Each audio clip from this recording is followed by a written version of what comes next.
What's up everyone and welcome back to the MMA Zone. Today, let's get started with Garry exposes Colby Covington and Kamaru Usman. Before being booked to fight Shavkat Rakhmonov in a title eliminator at UFC 310, Garry was set to fight Joaquin Buckley in Tampa. According to The Future, however, he was originally looking to finalize a fight against either Colby Covington or Kamaru Usman, but neither guy wanted the fight. And before we continue, make sure to leave a like on the video to help support the channel.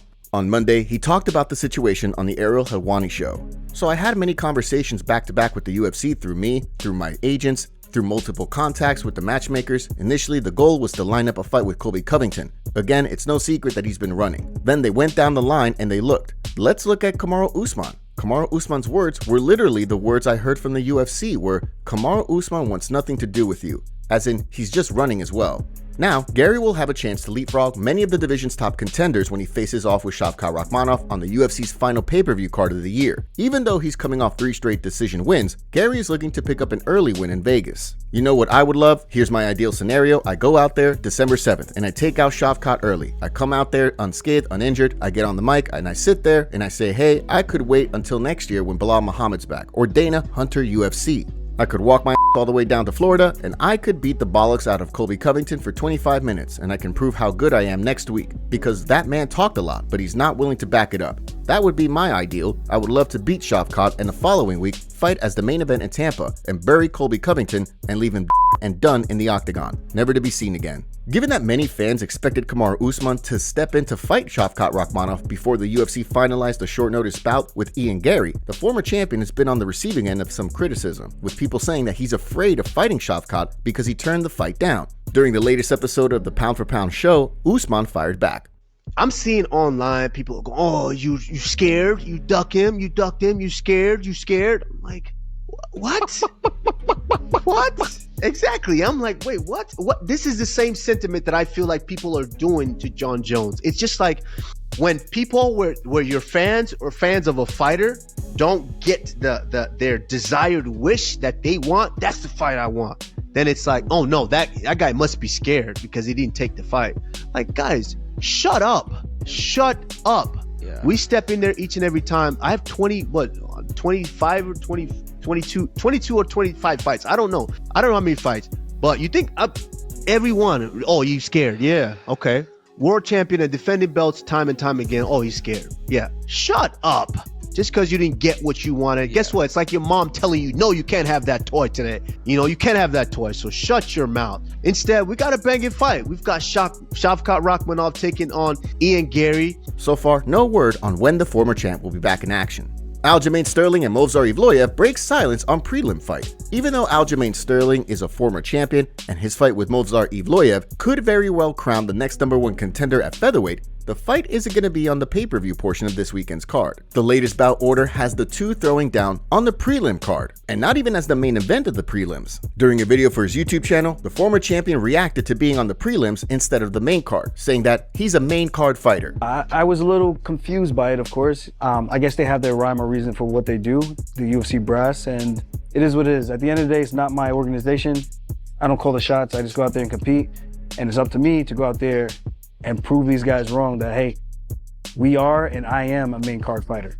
I think people are going to be in for a very big surprise, and the UFC is going to realize we messed up big time by not putting this on the main card.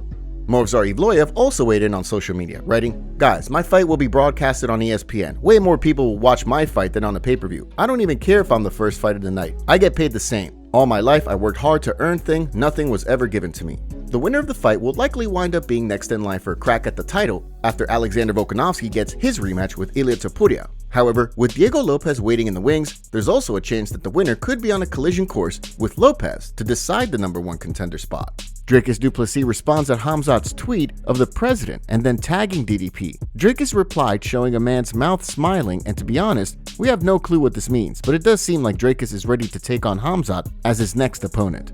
Nick Diaz offered help by former fighter, he jumped. Years before Khabib Nurmagomedov jumped the cage and started the infamous brawl with Team McGregor, Nick Diaz and the Scrap Pack were involved in a huge brawl at a 2010 Strikeforce card in Nashville that went down in MMA history. Diaz's Scrap Pack teammate Jake Shields was fresh off a victory over Dan Henderson when Mayhem Miller crashed his post-fight interview in the cage to ask for a rematch. Diaz and the rest of the Scrap Pack jumped Mayhem with the whole ordeal becoming one of the defining moments of the Strikeforce era.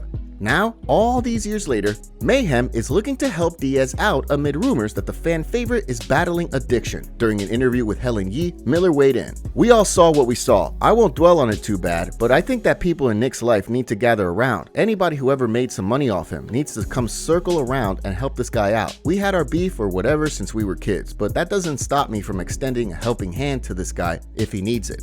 If he's not ready to take a helping hand, then y'all need to keep on him. The people close to him, his brother, his family, friends, all of young guys that made money off of him, he needs you now." That's not talking bad on him. It's just a tough sport that we're in, and it's easy to get tripped up on the wrong things. Super easy. And it's even harder to come out of that. So my advice is not for him. It's for all the people around him to help him to get to a better place in his life. In the past, Miller's been pretty open about his own battles with addiction and mental health. On top of a number of high-profile arrests in the later stage of his career and into retirement, Miller also spent time in prison, but has been doing better as of late. Jorge Masvidal reveals UFC return. Dana White might have said that the UFC probably won't be bringing back Jorge Masvidal or Tyron Woodley, but it sounds like the original BMF is going to be back in action in the new year. During an episode of the Fight Back podcast, he said that he's targeting a return in April in Miami. Find you. Sure, I'll be back April next year in the UFC. Yes, sir. We don't have the opponent yet. Yes, sir. Hopefully by December we got the opponent. In April, Miami card. Man, that's awesome. The UFC has not actually announced the card for Miami, but considering how big of a hometown star Masvidal is in Miami, it would make sense that the UFC tries to capitalize on his return by booking him for a potential card. No word yet on a potential opponent, and with Leon Edwards expecting to headline the London card in March, it sounds like that fight is out of the question. Given that, it'll be interesting to see who the UFC books to fight Masvidal in his return fight, considering that in the past, he said that he's expecting to come back and cement his place as a top contender. The last time we saw Masvidal in the cage was back in 2023, when he picked up his 4th straight loss and retired in front of fans in Miami after the decision was read. After taking some time off, it sounds like now he's ready to go from the ring back to the octagon.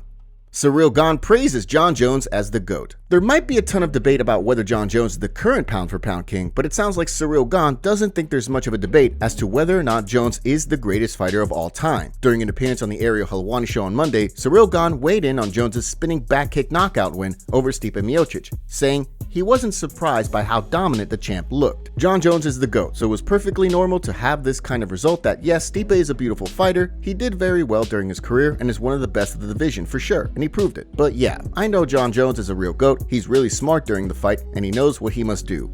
Even though it sounds like Dana White has pretty much zero interest in booking a fight between Jones and Pereira for Jones' next fight, Gane also shared his thoughts on how a fight between Jones and Pereira goes, and how a fight between Jones and Aspinall goes. I'm gonna say Tom because he's more well-rounded, but when you have a guy like Alex Pereira, he's so dangerous on striking, so anything is possible. That's too hard to have the good answer. The last thing we heard was that both sides were meeting with the UFC, and Aspinall is feeling confident that the fight winds up happening. If the fight doesn't get booked, it sounds like then there's a chance we see Jones fight Pereira, depending on how things shake out.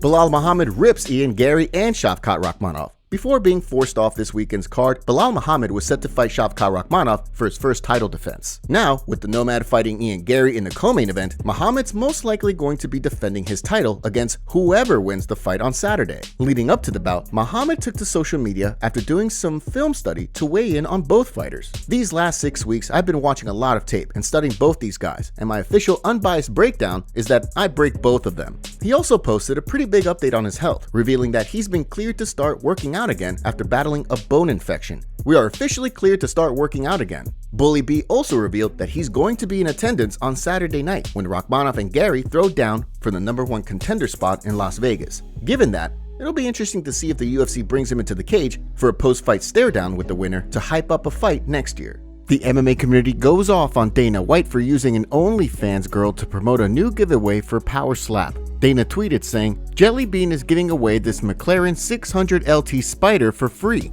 All you have to do is watch Power Slap this Friday, December 6th live and free on Rumble." Everybody says that I don't care about my cars. Well, you're right. That's why I'm giving away this McLaren 600 LT at Power Slap for free. Check out the links in our bios on how to enter. Here's what the community had to say. Power Slap down bad if they're resulting to this type of advertising. This is pretty much what it takes to get people to watch Power Slap. The fans already can't stand even the drama. Now you went and downgraded to this OnlyFans trash bag? Who do you have in store for us next? Delete this. This is a big L. I don't miss a single UFC pay-per-view, but never watching Power Slap.